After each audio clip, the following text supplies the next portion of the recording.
We've been driving all along the Pacific Coast Highway. Now we reach a city which in my book ranks up there with all the great cities in the world. Ladies and gentlemen, welcome to San Francisco.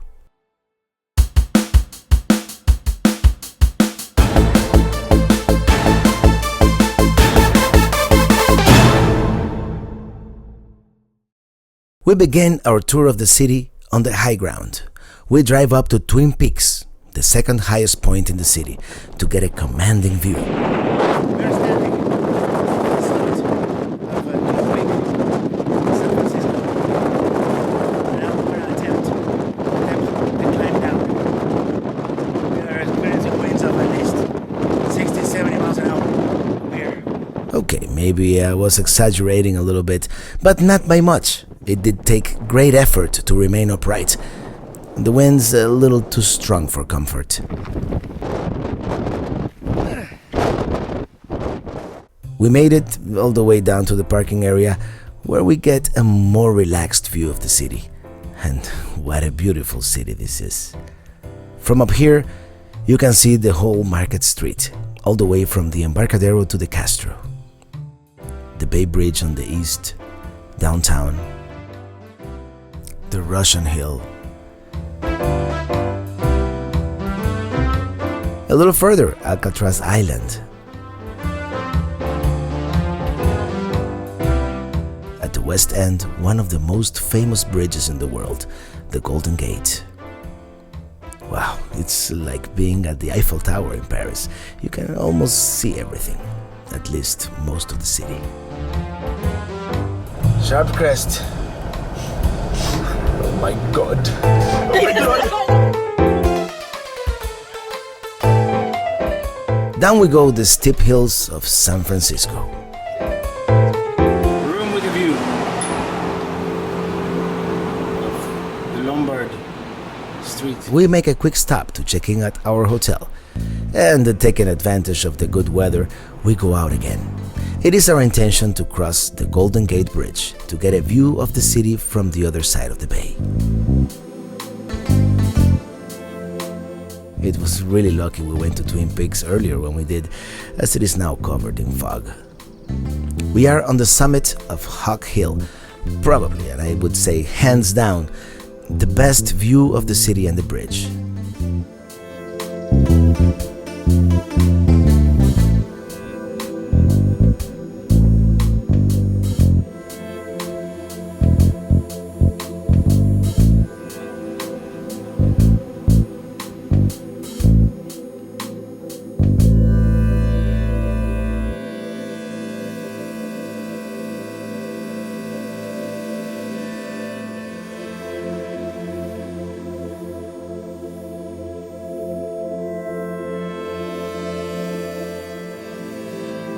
We are treated to the most beautiful sunsets as the shadow of the mountain makes its way through the city below.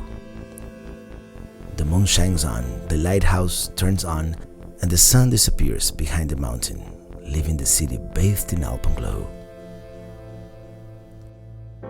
We end the day in Sausalito with this beautiful view of the city at dusk. Good morning, San Francisco!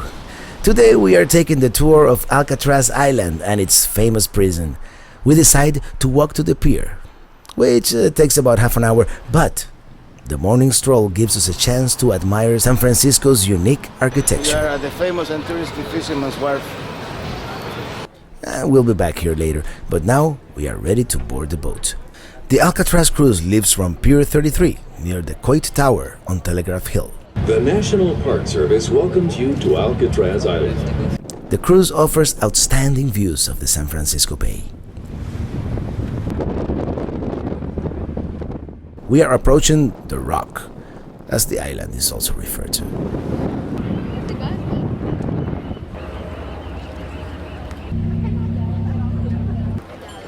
The thing that he was involved in was the loading and unloading of army uniforms that were sent here to be cleaned. After a quick orientation, we take a very informative guided tour of the former prison.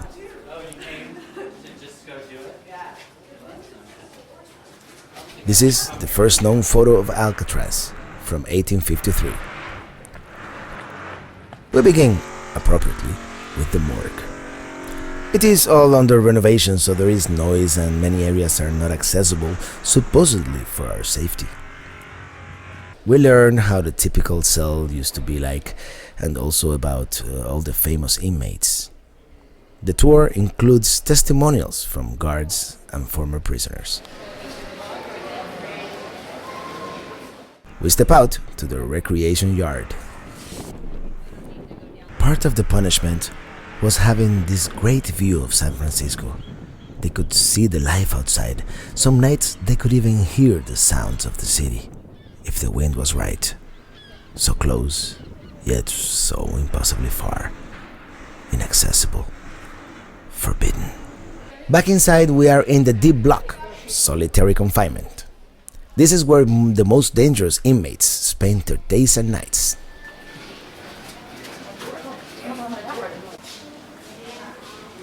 We learn about the Battle of Alcatraz, in which a group of inmates took a bunch of guards hostage.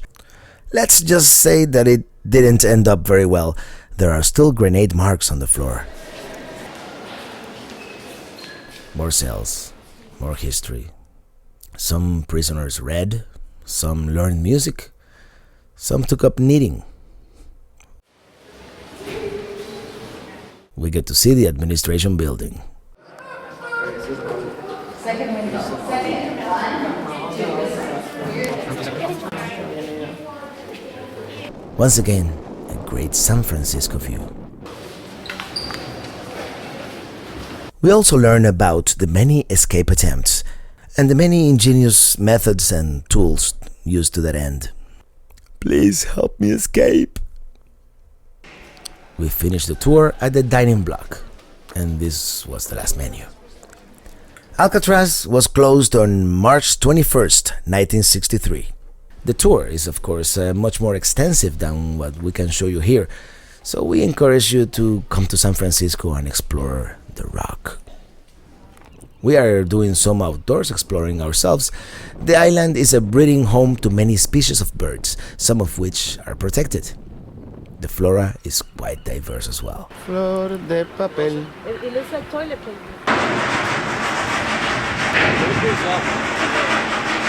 We head back to the mainland.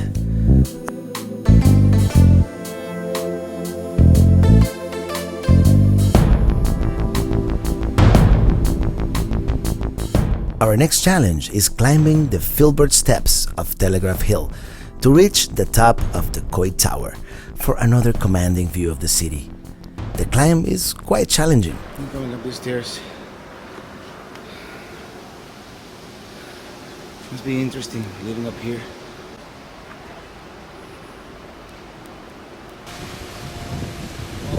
We take the elevator to the top. The 360-degree view of the city is spectacular. I take advantage to take a few pictures and stitch them into this panorama.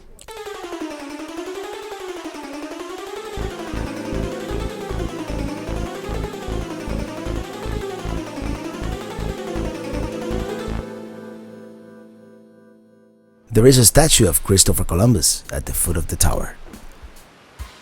And now we're going down the stairs. We zoom in on Lombard Street, which we will visit later, but right now we are going towards Columbus Avenue for lunch at Chinatown. Yeah, we're hungry. And we pig out at the House of Nanking. Fully recommended. Then we walk around a little more, all the way to the TRANSAMERICA Pyramid.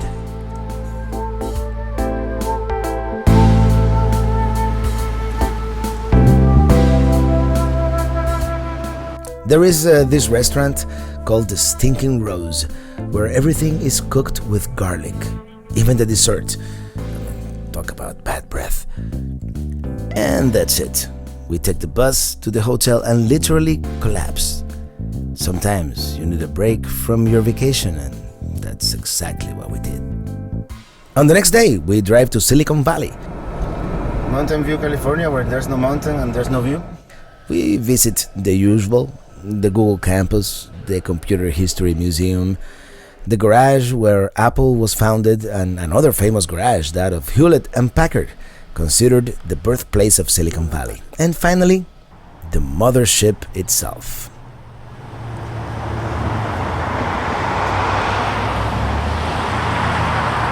But I'm going to save all this for another episode.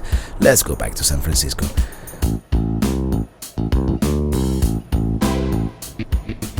We arrive at Golden Gate Park, hoping to be able to see the Japanese garden, but it turns it's already closed.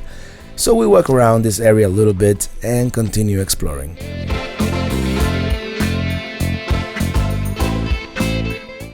Golden Gate Park is over 1,000 acres, 20% larger than Central Park in New York. It was conceived and built in the late 1800s. In 1903, 2 Dutch-style windmills were built to pump water into the park. One of them has been restored. We are at the Dutch windmill in Golden Gate Park. After seeing the Dutch windmill, we reach Ocean Beach, which runs all along the west coast of the city. There's the Cliff House with its famous camera obscura and the Seal Rocks. Driving along the streets, we arrive at Alamo Square, famous for its postcard view of San Francisco. Kodak moment, if I may perpetuate the cliché. We continue roaming the city through Japantown. We drive down Lombard Street, famous for being the crookedest or most winding street in the world. We'll be back here. Up the hill we go! As night falls, we continue driving around. We pass once again by Chinatown.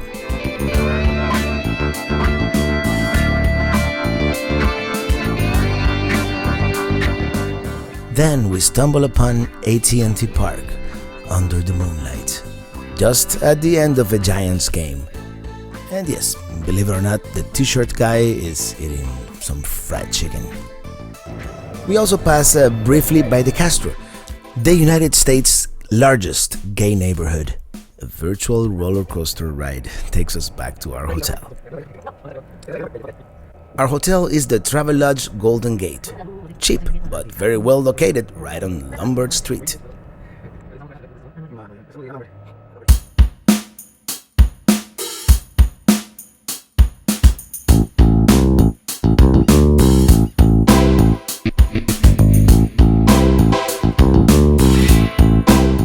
In the morning, we do Lombard Street one more time. This time, however, we are lucky enough to land a parking spot with the California Cruiser on the steep incline, so we can admire the view of the street from the bottom.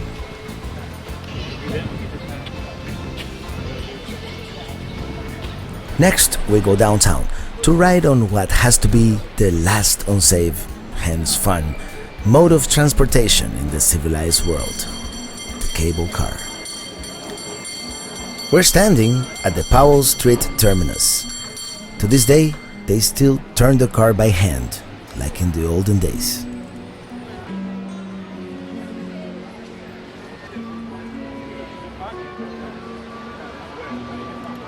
Enjoy the ride.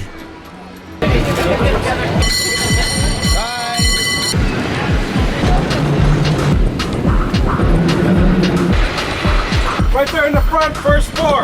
Walk on up. Okay, guys, on the left side, we got a cable car coming down to your left. This cannot be safe.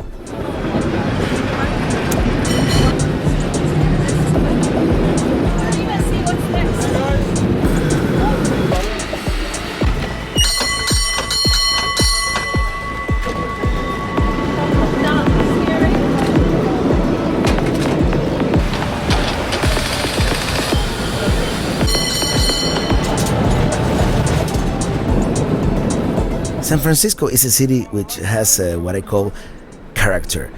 It cannot be confused with any other city. It has this unique architecture, the steep hills, cable cars.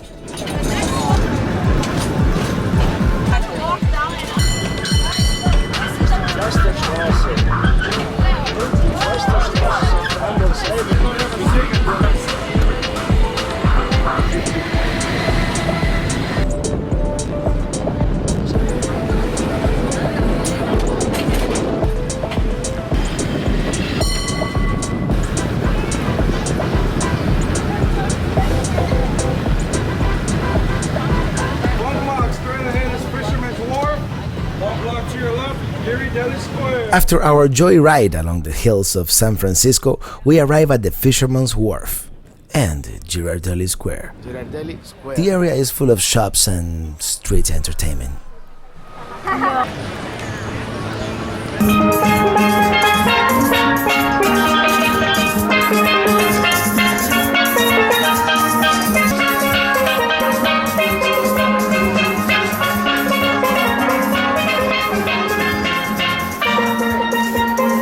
And of course, there are the famous seafood stands and restaurants.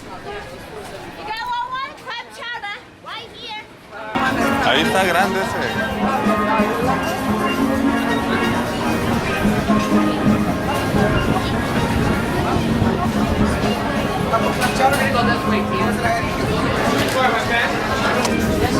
Oh my god, it's alive!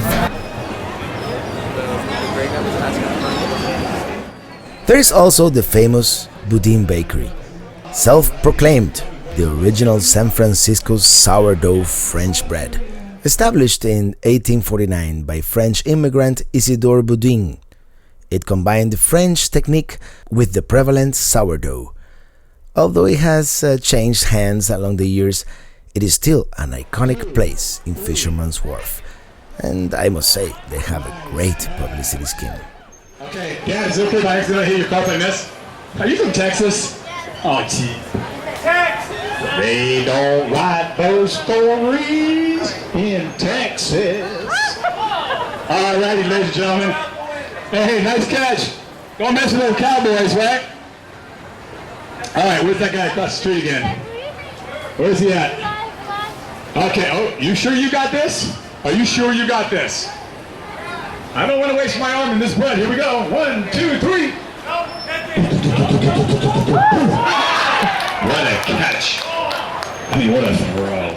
After all this fun, it is time to take the cable car back. Yay.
We end our ride by Union Square.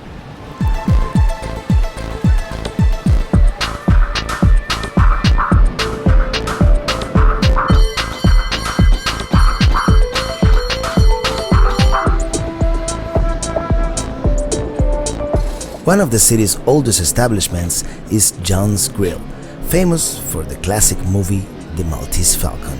We are cruising down Market Street. It is time to leave as we cruise down Market Street.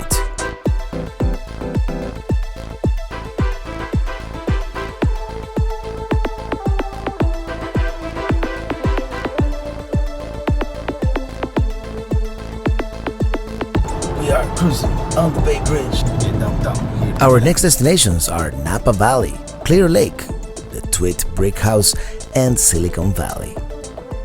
All that coming up on our next episode. Until then, see you on the road. Bye now.